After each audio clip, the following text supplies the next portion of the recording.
It's good to be back in Manila, and at the same time it's okay lang because grabe yung traffic.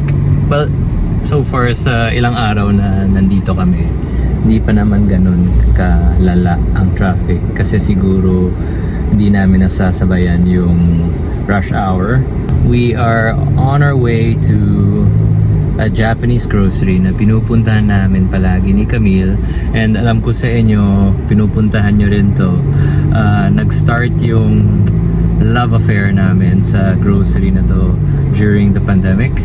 We would always come here or go there every time we wanna have some action.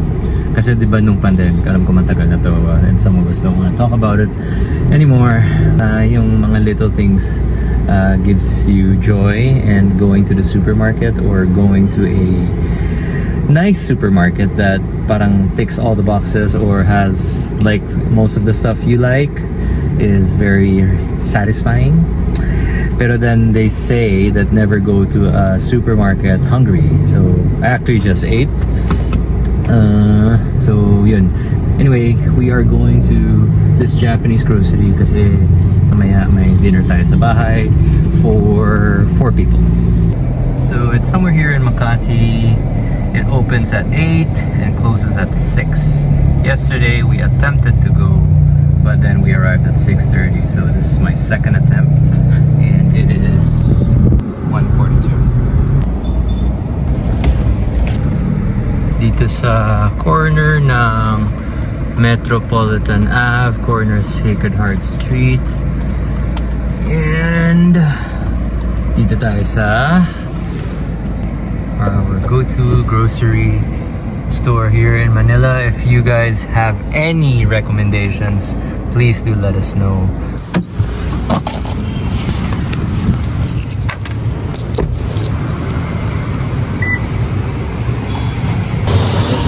Hello.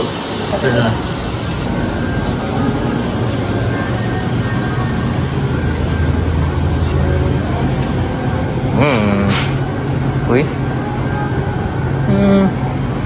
Yan, lahat ng mga Japanese stuff.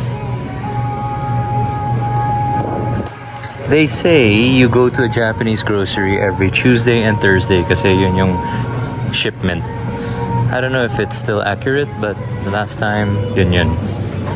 Hinahanap ko ang chili oil. Yung S&B chili oil. Saan? Kuya, yung S&B chili oil. Saan nga yun? Hi, sir. Hello. Kamusta? Shout out sa mga taga Marikina. Ayan. S&B chili oil meron?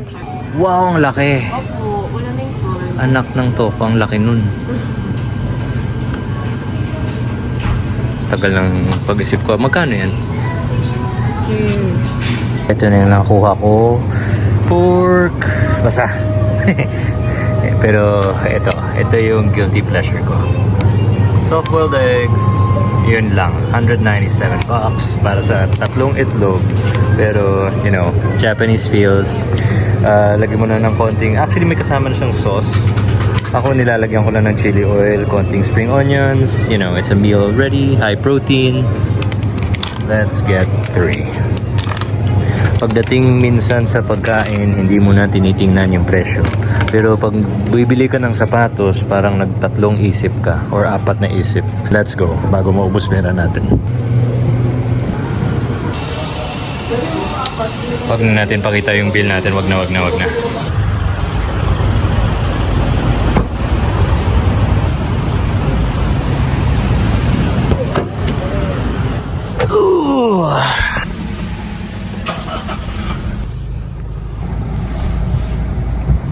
Okay, let's go home and cook.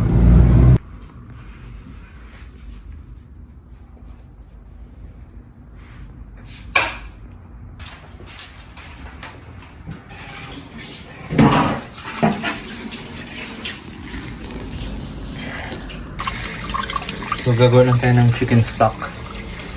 Tapos mamaya pag matapang na to, ihalo natin yung clams. Tapos yung luya, yung bawang,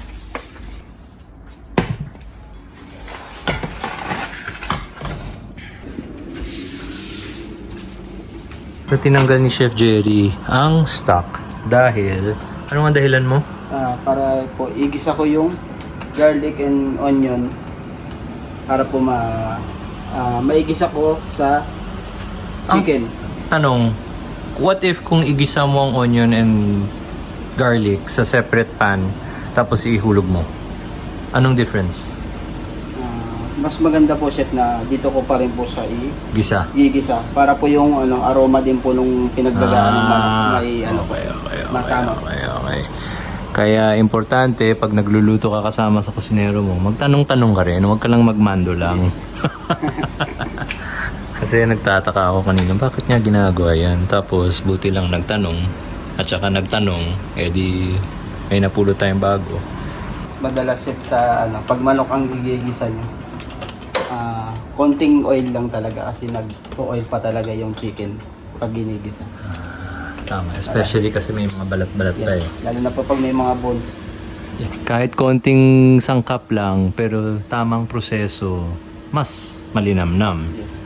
Mas lalabas yung aroma. Sige nga, pag-isa na nga. Ano, sandok? Sandok. Pucha.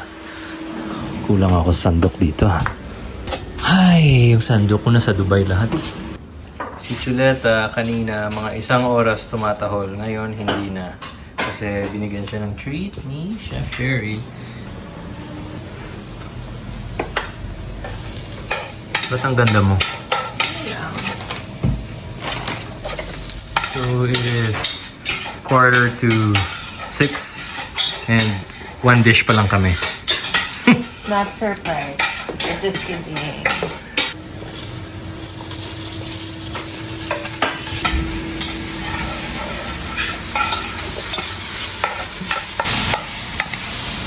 Dito na lalabas yung mantika niya, no?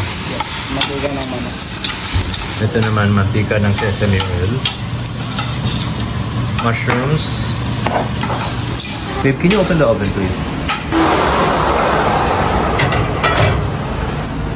I'm just gonna bake the mushrooms for 16 minutes. So, meron tayo ditong apahap or sibas. Local sea bass siya. Yeah. Okay. Gagawin lang natin is we're gonna make an incision.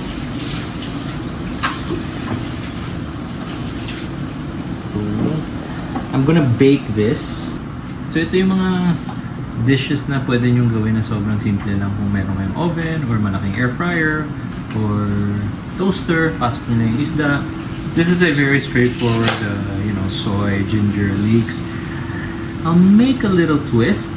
I guess the twist is baking it instead of steaming it. At ako ninenervyos. Ninenervyos ako ng konti. Siguro dahil medyo matalo yung itsura. Grabe ka naman. Mamadali kasi si Camille. So nape-pressure ako kasi she has to take Chuleta down before all our guests arrive. Pero hindi siya agitated Oh. masyado, diba? Ito, yung pangit na pag-slice, dito lang yan sa baba. Ito, roughly chop, dito lang ulit sa baba. Onions, again, roughly chop, dito lang ulit sa baba. Then, yung kalahati ng cabbage,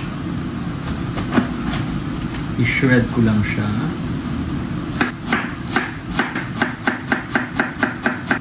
I-bedding ko siya sa ilalim. Okay. Like so. Wait lang.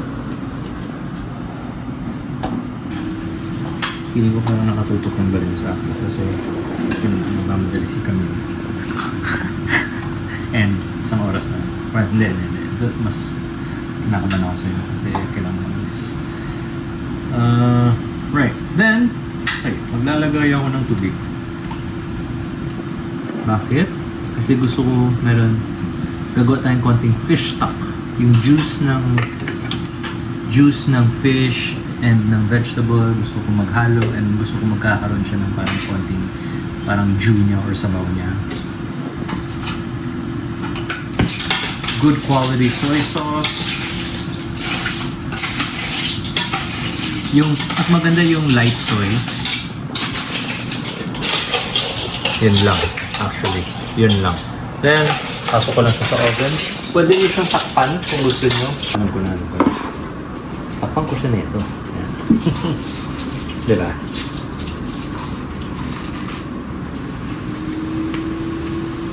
Para hindi siya masunog. Alam ko na anong nasa isip nyo. Para rin mag-steam. May foil pa ba tayo? Baka wala eh. Gusto mong bumili ako? Wax paper yan eh. Wax paper to. Magitin mo na ng klase wax paper. Ganyan. For now lang.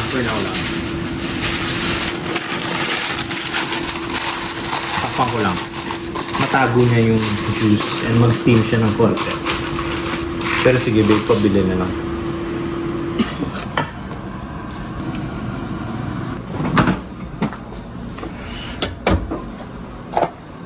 Mud crabs from Marv's Seafood.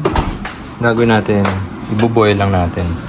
And gagawa tayo ulit ng parang crab stock na gawin natin siyang sauce for the crab. Onions lang. Konting...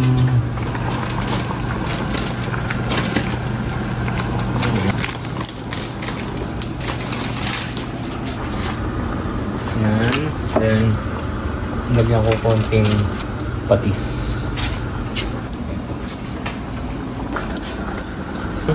Then, hulog ko yung crabs.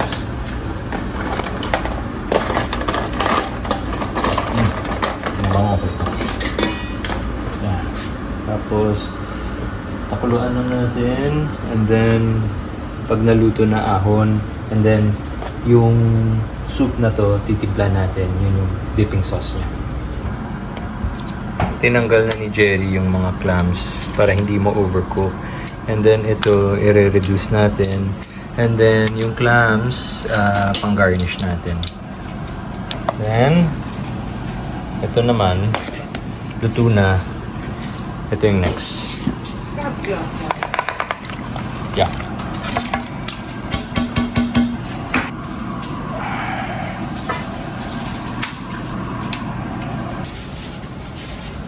Balot natin yung isda with foil para hindi siya, para mag-steam pa.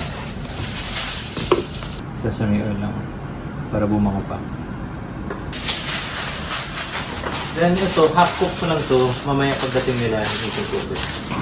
Ito gusto natin malasado lang talaga.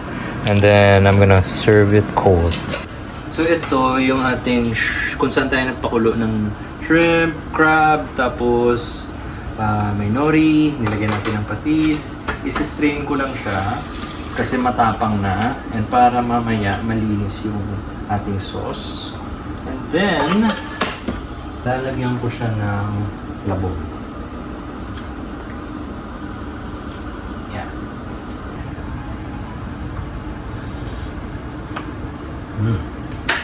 Lagyan ko konting di na actually. Tempted ako to put crispy onions pero ang linis na ng lasa niya. Huwag na. Lasang-lasa mo yung shrimp, crab, yung labong, tsaka yung patis. 7 o'clock na. May sabaw na tayo. Basta mamaya mangyari na lang ito lahat. Anyway, ito, nilagyan ko lang siya ng konting patis pa and konting asukal. Ngayon, pinatay ko na yung kanyang apoy or kanyang kuryente or init. Then, cold butter.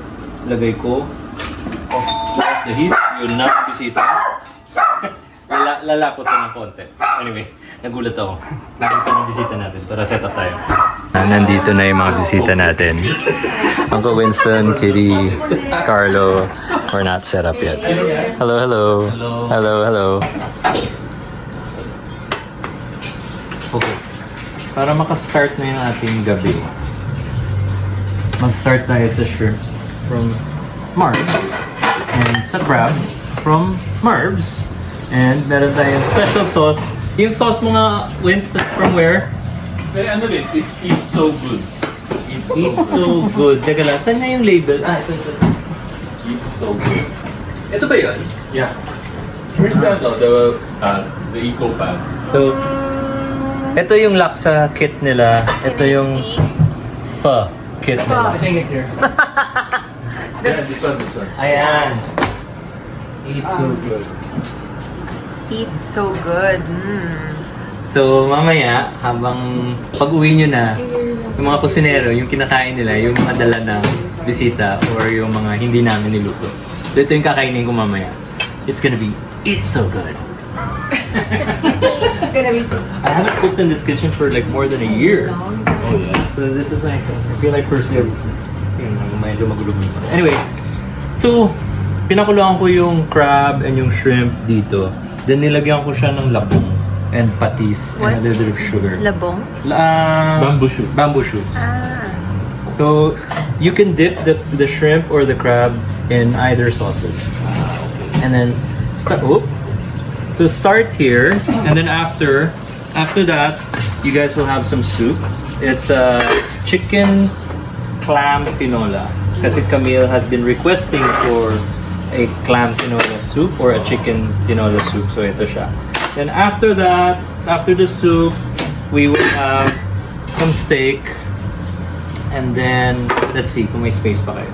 Okay. Pwede pa tayo mag-uni runny eggs. Thank you, chef. Okay, enjoy guys. Thank you. You guys will have soup next. Sige Jerry pa. Sige. Ito bagay yung crispy onions. Pero no, hindi na kailangan, no? Hindi naman siya. Ha? Pwede? The chef. Napapagpag sa area na Crispy onions. kind. Okay na tayo, no? Okay na restaurant. Anong masarap na sambanaw? Pero, of course, hindi yung ganung level Oo. Tagal ko na kasi hindi na ako nagbanaw. May isang popular doon na Chinese restaurant. Crispy onions. Meron siya isang soup na parang Chinese na sinigang. It's sour and Local. may malak konti. Thank you. And then fish. Sarap. Yeah. Good clean broth. Yeah, just to break. Yeah. Oo. And then after that, sige, we'll give them steak. And then meron pa kaming sibas dito. Rib eye that I got earlier at the supermarket. Just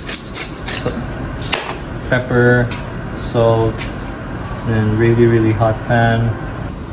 And then pag nag-steak kayo, ilabas niyo siya, i-room temp niyo siya for 2 hours para when you sear it, hindi malamig sa loob. Does that affect yung pag-even ng luto ng steak? Yes, also. Sarap ng kain ni Uncle Winston. Favorite ko ito. Talaga?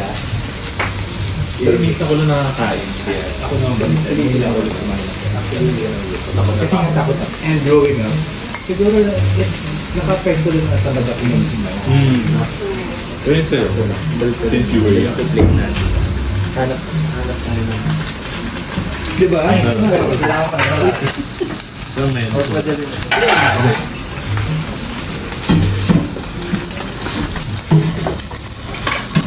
Doon ako pinaglihi, pero Alam mo, I want to give it another shot.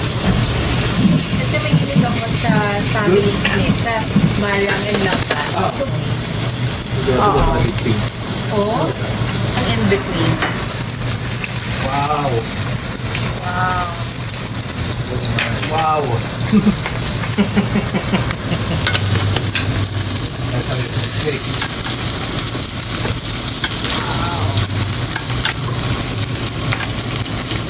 Camille, It's okay. it's okay, ha? I don't want.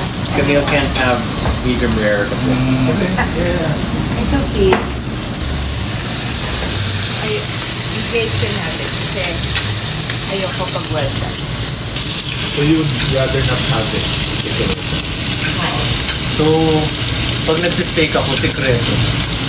Actually, tagal ko na ba yung hindi nakapag-steak? Pareho tayo. This will be the first. You can eat naman. Ako Yeah, I mean, I don't want to be insensitive yun.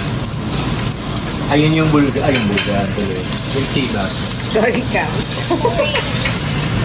Local sibas. I'll rest it here before slicing it. Okay.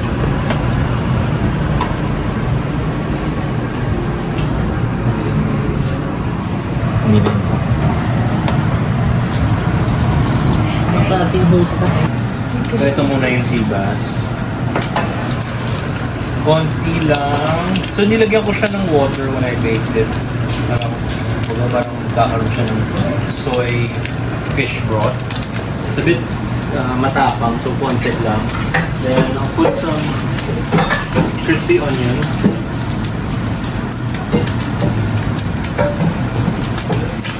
Then hot sesame oil.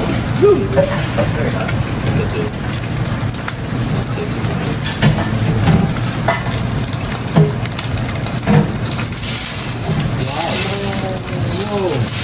So, papuputokin mo. Parang yun. Di ba sa Chinese restaurant, mabang? That's what they do. Well, some Chinese restaurants use peanut oil. I get it. Yun pala yun. Parang sa lechon kawad. Parang pumutok yung skin. What is that? Ginger. Actually, lagyan ko na ng konti. Para na maluto ng konti. Di ba pag kumakain ka ng Hainanese chicken, masarap yung ginger. Kasi they actually cook it a little bit.